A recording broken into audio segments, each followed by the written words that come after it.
Isabelle Lemine est l'archétype de la créatrice contemporaine. Elle est engagée, déterminée, mais dans le registre de l'intime. C'est vraiment une artiste qui nous fait voir le monde différemment, qui nous fait découvrir des horizons, qui s'est, pour sa résidence, complètement imprégnée de l'histoire de la photographie avec Nicéphore Nips comme héros. Et on a au final 2 œuvres d'une poésie insigne. Aujourd'hui, on est vraiment à la croisée des chemins. Le vivre ensemble est contesté, critiqué. Il en est de même, évidemment, pour les institutions culturelles qui reflètent ces fractures. Et donc aujourd'hui, le monde de l'entreprise aux côtés du monde culturel, le monde culturel aux côtés du monde de l'entreprise, c'est vraiment fondamental. C'est vraiment dans les croisements. On a à apprendre de chacun, de chacune, et c'est dans ces initiatives comme le Fonds de dotation accélération qu'on a le sens même de nos démarches.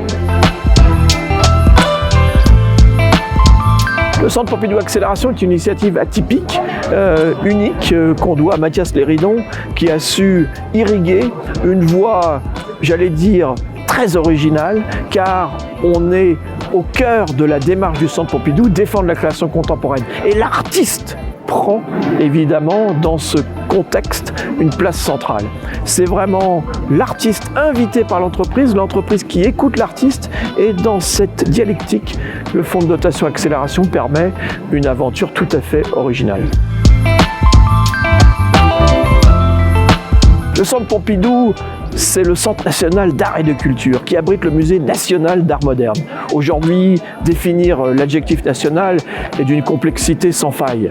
Mais nous avons une définition simple, c'est que c'est le centre de toutes celles et ceux qui aiment l'art et la création contemporaine. La collection est la collection de la nation.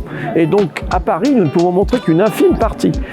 L'ensemble des œuvres doivent être évidemment à la faveur de projets portés par les collectivités territoriales, portés par des partenaires privés.